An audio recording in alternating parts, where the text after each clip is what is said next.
एक दिन गौतम बुद्ध अपने शिष्यों के साथ बैठे हुए थे। वे एकदम शांत थे।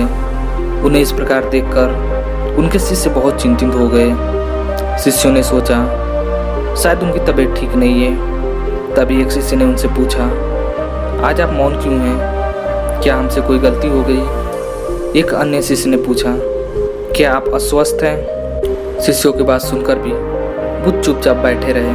तभी कुछ दूर खड़ा एक शिष्य जोर से चिल्लाया कि आज मुझे सभा में बैठने की अनुमति क्यों नहीं दी गई? बुद्ध आंखें बंद कर कर ध्यान करने लगे। बुद्ध को ध्यान में बैठा देखकर वह शिष्य फिर से जोर से चिल्लाया, मुझे प्रवेश की अनुमति क्यों नहीं दी गई? तभी बुद्ध के सामने बैठे एक शिष्य ने बुद्ध से कहा कि कृपा करके उसे भी सभा में आने की अनुमति दीजिए। बुद्ध ने आंखें खोली और बोले कि नहीं, वो अछूत है, उसे आज्ञा नहीं दी जा सकती। ये सुनकर शिष्यों को बड़ा आश्चर्य हुआ। कई शिष्य बोले, हमारे धर्म में तो कोई जात पात, कोई भेदभाव नहीं, फिर वो अछूत कैसे हो गया? बुद्ध ने कहा कि आज वो क्रोधित होकर आया है। क्रोध से जीवन की एकाग्रता भंग होती है।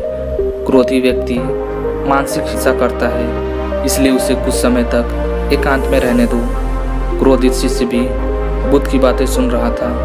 अब उसे खुद के व्यवहार पर पछतावा होने लगा। वह समझ चुका था अहिंसा ही हमारा धर्म है। उसने बुद्ध के सामने संकल्प लिया कि अब से वो क्रोध नहीं करेगा।